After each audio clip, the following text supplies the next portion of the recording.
Hello everyone. तो बस एक दिन, मैं समझ सकता हूँ कि इस समय एक्साइटमेंट भी है और बहुत सारा टेंशन भी है, लेकिन याद रखना यार कि मैराथन के लास्ट के 100 मीटर में भी हमें पेशेंस की बहुत ज़रूरत होती है। तो यही है, हमारी ये नीट 2025 की जर्नी यहीं पे एंड होगी। तो आज मेरे बैचमेट्स भी आपको कुछ टिप्स देंगे कि इससे लास्ट आपकी जो जर्नी खत्म हो रही है नीट की, नीट 2025, कि आप कैसे-कैसे चीज़ों को ध्यान रखना है और मेरे फ्रेंड्स भी आएँगे आपको कुछ टिप्स देने के लिए। बट उससे पहले मैं आपको कुछ बताना चाहता हूँ कि आपको नीट एग्ज़ाम सेंटर से पहुँचने से पहले क्या-क्या चीज़ों का ध्यान रखना है। तो सबसे पहली चीज़ है कि नो हेवी स्टडी, कि आज 3 तारीख 3rd में है और कल हमारी एग्ज़ाम है। तो आज के दिन हमें कुछ भी नहीं पढ़ना है, बिल्कुल हेवी स्टडी बिल्कुल नहीं करना है कि मुझे ये सारी चीज़ें इतनी याद कर लूँ मैं, एक साथ में एक सिलेबस को रिवीज़न कर लूँ, तो ये सारी टेंशन देंगी फालतू की। हमने बहुत सारे हमने तय प्रिपरेशन की है, उस चीज़ का ध्यान रखना। दूसरी चीज़ ये है कि हमें स्लीपिंग अच्छे से लेनी है आज हमें जल्दी सो जाना चाहिए, रात को 10 बजे के आस-पास सो जाना और अच्छे से उठना 6-7 बजे तक के आस-पास उठना, ठीक है? आराम से पूरी स्लीपिंग लेनी है और अच्छी हेल्दी डाइट खानी है, लाइट फूड खाना है। ध्यान रखना, इस समय ऐसे नहीं कि कुछ ऐसा कुछ खा लो और आपका पेट खराब हो जाए और कल दिक्कत हो जाए क्योंकि कल ही हमारा एग्ज़ाम है। और दूसरी चीज़ जो कि सबसे ज़्यादा इम्पोर्टेंट है, जैसे कि तुमने देखा होगा एडमिट कार्ड आ गए हैं, तो एडमिट कार्ड आपने डाउनलोड कर लिया होगा, सेंटर भी आपने देख लिए होंगे और ये ज़रूरी है कि सेंटर आप देख लो और आपसे कितनी दूर है, आपकी करंट लोकेशन से कितनी दूर आपका सेंटर है। वहाँ पर आप 2 घंटे, मतलब आज अगर मान लो ज़्यादा दिन है ना, ज़्यादा दूर है आपका सेंटर, तो आज ही ट्रैवल करके आप वहाँ पर पहुँच जाओ। क्योंकि बहुत बार ऐसा होता है कि बच्चे लेट हो जाते हैं, वहाँ पर रोते रहते हैं बच्चे, लेट हो जाते हैं, डेढ़ बजे बाद गेट क्लोज़ हो जाता है, एंट्री नहीं मिलती 1 मिनट भी अगर आप लेट हो गए तो। एक विशेष तौर पे ये बात ध्यान रखना, क्योंकि आपकी पूरी मेहनत पे पानी फिर सकता है, एक छोटी-सी गलती है। तो इसलिए मैं कह रहा हूँ कि एग्ज़ामिनेशन सेंटर पे 2 घंटे पहले पहुँच जाना। अगर दूर है, क्योंकि बहुत सारा इस बार हुआ है, बहुत सारे बच्चों को बहुत दूर-दूर मिला हुआ है, तो इससे पहले ही वहाँ पर पहुँच जाओ। और सेकंड चीज़ ये है कि आपको डॉक्यूमेंट्स पहले ही प्रिपरेशन कर लेना, आज ही प्रिपेयर कर लो। आप है ना एक बैग लो, उसमें रख दो पहले से ही कि हमें क्या-क्या लेके जाना है। मैं रिमाइंडर करा देता हूँ कि क्या-क्या चीज़ें पहले सबसे ज़्यादा मस्ट है, कि जो आपको लेके जानी है। 3 चीज़ें सबसे ज़्यादा मस्ट है। एक तो आपका एडमिट कार्ड होना चाहिए आपके बैग में और एक वैलिड आईडी फोटो प्रूफ होना चाहिए। यानी उसमें या तो आधार कार्ड, सबसे ज़्यादा इम्पोर्टेंट ये है कि आधार कार्ड सबके पास होता है। अगर आपके पास आधार कार्ड नहीं है तो और कुछ भी ले जा सकते हैं, जो कि उसके इंस्ट्रक्शन में दिए हुए हैं। एनटी के जो एडमिट कार्ड दिया है ना, उसमें इंस्ट्रक्शन लिखे हुए हैं कि कौन-कौन से आप वैलिड आईडी प्रूफ ले जा सकते हैं। तो वो आप अच्छे से पढ़ लेना अगर आपके पास आधार कार्ड नहीं है तो, ठीक है? हर जो चीज़ है कि आपको पासपोर्ट साइज़ की 2 से 3 फ़ोटोग्राफ्स चाहिए आपको वहाँ पे, क्योंकि अटेंडेंस शीट पे लगेगी, तो ये 3 चीज़ तो आप भूल कर भी मत छोड़ देना, क्योंकि ये सबसे ज़्यादा इम्पोर्टेंट है। और दूसरी, इस वीडियो में मैंने पहले ही बता दिया कि आपको जो एडमिट कार्ड है वो कैसे फ़िल करना है, तो ये पहले से करके लेके चले जाना है, ठीक है? तो इस वीडियो को देख लेना अगर आपको पता नहीं है कि आपको क्या-क्या चीज़ें एडमिट कार्ड में लगानी है।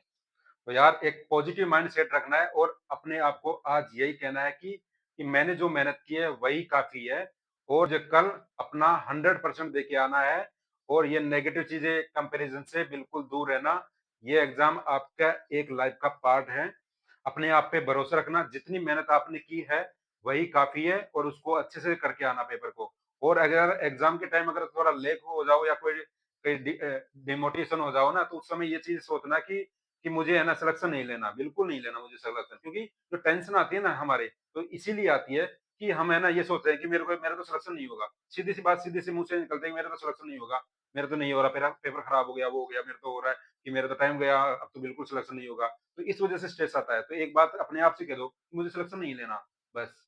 इतना कह दोगे ना तो अपने आप ही दिल के अंदर, अपने दिमाग के अंदर ऐसा आ जाएगा कि बस आप है ना उसी एनर्जी से वापस करना स्टार्ट कर दोगे। मैं दिल से सभी को आपको बेस्ट ऑफ लक बोलता हूँ और हाँ, एग्ज़ाम के बाद ज़रूर मिलते हैं। अब सभी बारी-बारी से मैं अपने बैचमेट्स को बुलाता हूँ, जो आपको एक टिप्स देंगे, एक पॉजिटिव माइंडसेट देंगे। तो bye-bye, thank you. Hello guys, all the best for your NEET 2025 exam. Just keep patience, believe in yourself, believe in God. All the best. Hello guys, आपने पूरे साल मेहनत किया, अच्छे से पढ़ा, तो आप में बस एक कमी कॉन्फिडेंस रहे और अच्छे से करें। आपका जो लास्ट का 3 घंटे है एग्जाम में, वही आपके काम आएगा। All the best. All the best guys for your NEET 2025 exam and काम रहना और अच्छे से एग्जाम देना और हो सके तो कोशिश करना कि एग्जाम को अपना पार्ट पार्ट वाइज करना। जैसे 3 पेपर हैं तो फिजिक्स, केमिस्ट्री और बायोलॉजी को पार्ट पार्ट वाइज करना और ये रहे हड़बड़ाना मत, आराम से पेपर देना। Guys, have patience. All the best, NEET 2025. Hello guys, all the best for NEET 2025। Tension free जाना, अच्छे से नींद लेना, बेस्ट ऑफ लक।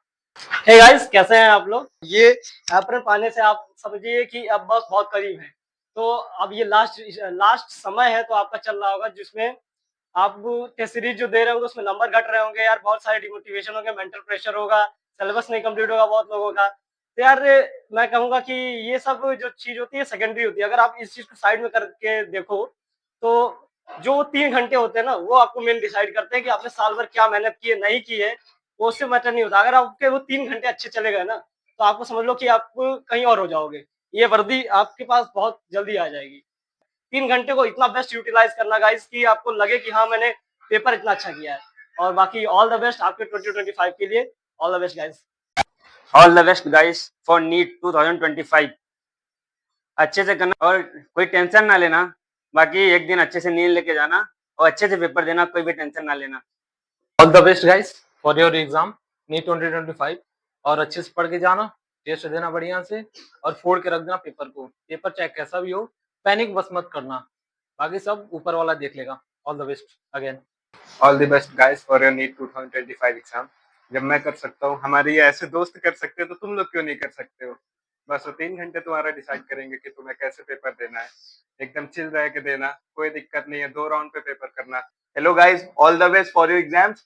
बहुत अच्छे से पढ़ना, छोटू राम सर ने बहुत मेहनत करी है तुम लोगों के लिए, तो इस बार फाड़ के ही आना। और अगर कुछ ऊपर नीचे हो जाए तो ज्यादा टेंशन मत लेना, तीसरे दिन लेना आराम की नींद, अगले दिन जाना पेपर देना, फाड़ के आ जाना। ठीक है, ऑल द बेस्ट सबको। All the best guys for NEET 2025। जितना पढ़ा है उस पर कॉन्फिडेंट रहो, जो आएगा अच्छे से करना, जो होगा देखा जाएगा। Let's continue.